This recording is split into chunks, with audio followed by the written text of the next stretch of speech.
A few moments later. I'll make you good! Thanks to my friends at Bethesda ANZ, I got to get my hands around Doom: The Dark Ages, a Doom game that's unlike others that we've had in the past. Now, with a medieval theme, a change to its flow of combat, but still keeping its overall vibes of a new entry in the Doom series, how does it hold up? Well, my first impressions are, this game is damn impressive.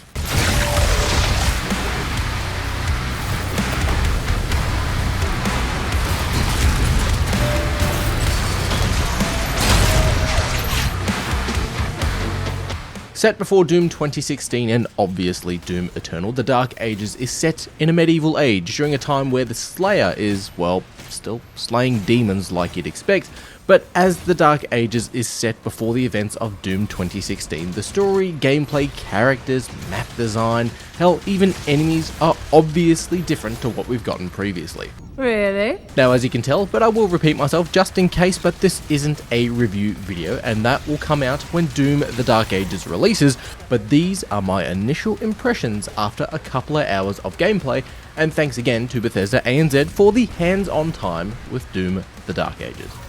Just quickly before I sort of get into the video, if you do enjoy the content that's made on this channel, if you could consider hitting the subscribe button, that'd be rad, because my goal this year is to hit 10,000 subs, and I wouldn't be able to keep creating this content if it wasn't for people like you. So thank you and hope you enjoy. Now, if you played Doom 2016 or Doom Eternal, then The Dark Ages will feel pretty familiar, but it's also worth noting that this isn't the next step forward in evolving the combat from Doom Eternal. More so, I wouldn't say it's like a step backwards, but it uses the foundation set in Doom 2016's combat, but it removes the fast-paced movements. And the reason for this is because Doom: The Dark Ages is a prequel set before 2016 and set before Doom Eternal, so naturally, you're not going to be dashing around and using the meat hook. The gameplay is similar, but it is altered to sort of suit where it fits within the Doom timeline. Now, where Doom 2016 had dashing and constant movement, and Doom Eternal had aerial combat with the meat hook, The Dark Ages is classic Doom combat, more so like the original release from 1993. But the barrage of damage that demons lash out at you hasn't been dialed down. But with this entry, you've got access to the Slayer's Shield Saw, which has two very satisfying functions. Like what? Obviously, you can use it as a shield to block incoming damage. Now, by simply holding down the relevant button, you will bring up the shield to protect yourself.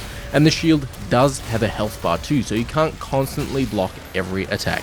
On top of this too, attacks that are highlighted that are coming into you green instead of red can be deflected back to enemies, giving you a bit of breathing room in combat, and obviously opening up weak points in enemy defenses. Keep going.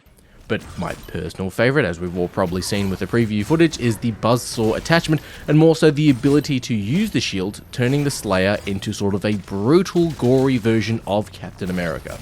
Now, the shield saw will slash through lesser enemies and demons with ease, and it's always satisfying throwing the shield, dicing some lesser demons up, and some annoying imps as well, and then moving around the map and lining it up so that the boomerang of the shield goes through even more demons on its way back to you.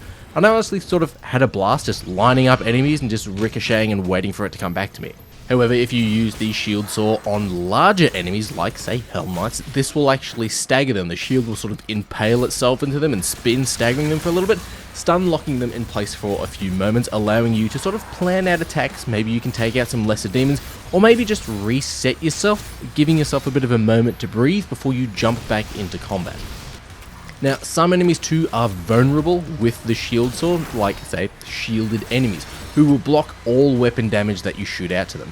But when these demons block these attacks using their shields, it will actually sort of put heat into their shield, making them glow red. And if you throw your shield saw at an enemy when the shields are glowing red, it will immediately take those demons out and then reward you with armor parts. So sort of the shielded enemies are a little bit like sort of the lesser cannon fodder enemies that we got in, say, Doom 2016, when you'd use the chainsaw to get ammo or armor or anything back.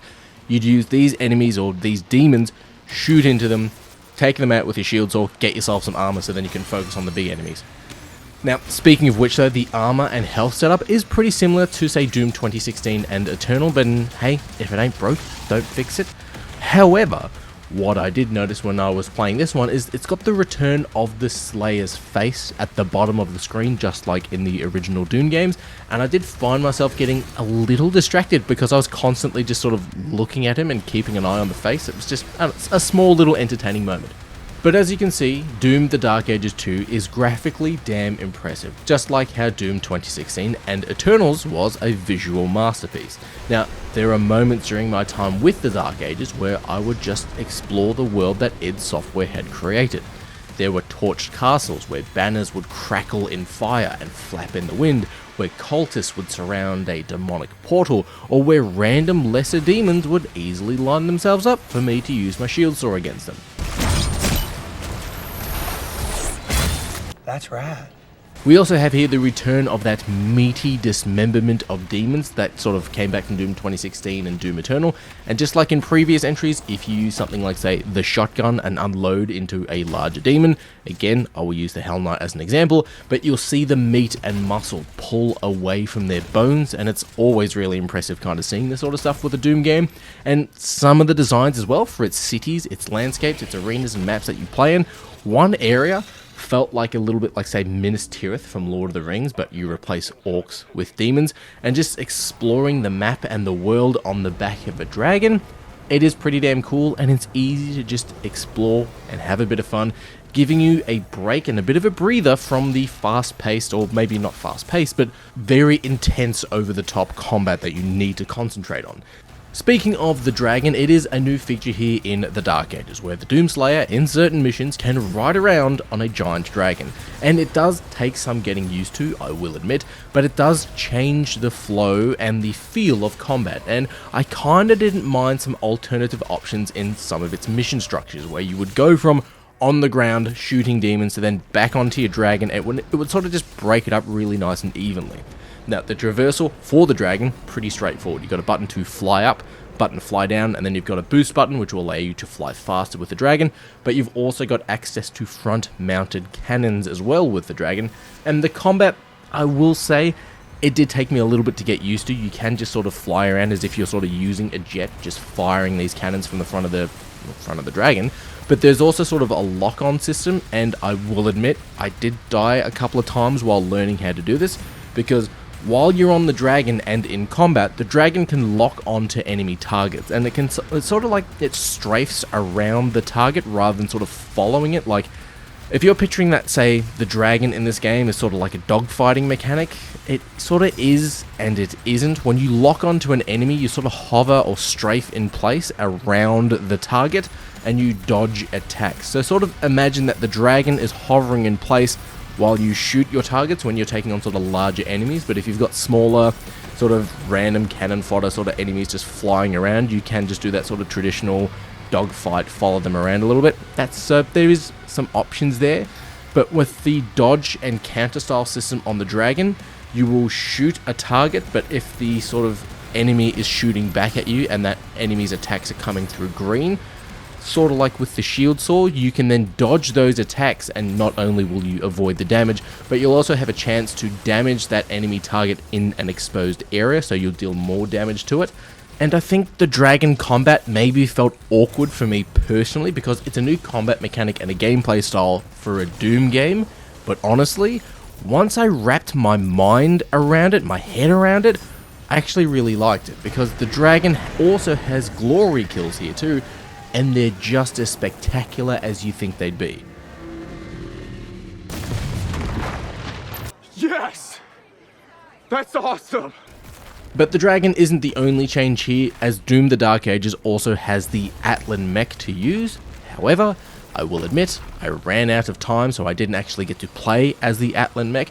So if you are interested in learning about the Atlan mech, check out my friend Norza. He'll be covering Doom as well, and he's talking about the Atlan mech on his channel. But that's not the only change with the game, because you've got the dragon, you've got the mech, but the flow of combat, the traditional gunplay here in Doom The Dark Ages does take some time to learn. And for me, I kinda had to rewire my brain a little. Now, my main experience with the Doom series has been the 2016 entry and Doom Eternal, with its two entertaining yet brutal DLCs. Now, I played the original Dooms here and there when I was a kid, and Doom 3 scared the absolute shit out of me as a kid, and I have never picked it up since. So it's safe to say when it comes to Doom, my general sort of gameplay experience has been dashing around, constantly keeping an eye on ammo and enemies and pickups and glory kills.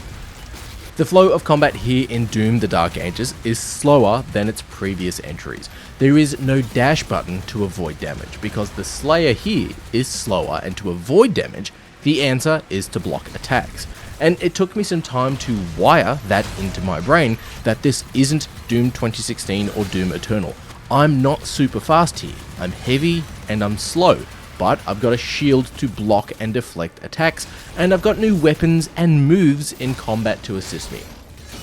Now, some of the new weapons here, they're pretty damn good. Obviously, we've got the return of the super shotgun, and it's just as awesome here as it always has been, and the reload animation is very similar to that from Terminator 2 when the T-800 is on the back of the Harley with the shotgun, but we've also got the flail as a melee weapon, and I won't lie, as soon as I got access to use this, all I wanted to do was smash demons in the face.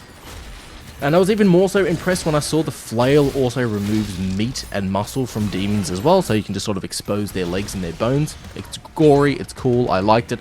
But my personal favourite, or more so hindrance of a weapon as well, is the Skull Crusher. Now, imagine that bread loaf cutter that you see at a bakery, yeah? Like, you put a loaf of bread into it, it slices it up how you want it. Now, replace the loaf of bread with a skull, and instead of getting slices of bread, you're getting shards of a skull that is being used as a projectile. It's sort of like a hydraulic press as well. It's as you can see, it looks awesome. And it is dope, but I constantly found myself staring at the skulls getting smashed every time I'd use it, and I'd constantly miss my targets and just run out of ammo because I'd hold down the button just to keep shooting skulls. Though the only thing I couldn't figure out, and maybe it was a little bit bummed about, is the gory kills, because they return here in Doom the Dark Ages, but they're not what we had previously. Now, rather than these little flash cutscene moments where we break a demon's arm and stab that bone into their face, we instead get this quick punch and the demon is sort of finished. Now, there are some ways to perform your traditional gory executions, but I found that sometimes it would work, and I would perform this execution if I was, say, jumping and landing on an enemy from above and hitting the relevant execute button, but 70% of the time, these glory kills or executions or defeating a demon was a punch, and then I'd go straight back into combat. But thankfully, the enemies as well do drop the necessary pickups like you've got in the previous games. That's good. I will say too, I didn't properly check out the difficulty sliders in Doom the Dark Ages. I have seen there's people online complaining that there are sliders in this game. I did just boot up the levels we got to play on Hurt Me Plenty, and there were moments where I was, well, getting hurt plenty enough, but that's also due to the fact that I was playing the Dark Ages like Doom 2016 and Doom Eternal. I was trying to play fast rather than blocking damage. Now, we've also got access here, or in sort of when Doom the Dark Ages releases, with some sort of sandboxy areas to explore.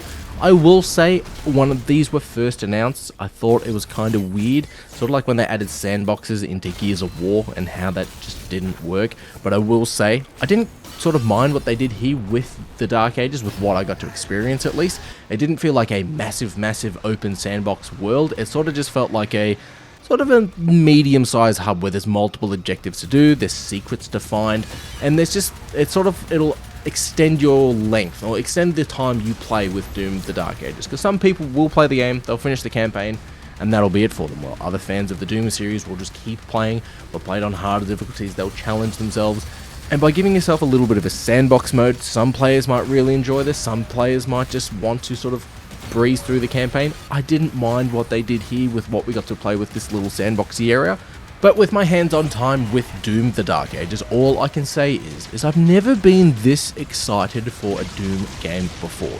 Now, there is a story here, it's got proper cutscenes, the weapons here are suitably modified and changed for the time era that we're playing in, the graphics are great, the combat is meaty and gory, the sound design is awesome, and the new addition of the Dragon as well as the Titan that we get to play as, or when this game releases, because I didn't play as the Titan, but it will change up the flow of combat and the game's overall pacing. But Doom the Dark Ages releases on the 13th of May, and don't worry, I will be covering it when it releases, but if you're wondering how to spell Cacodemon, or you're wondering how a medieval themed BFG would work and what it will look like, always remember to play with each other and play with yourself.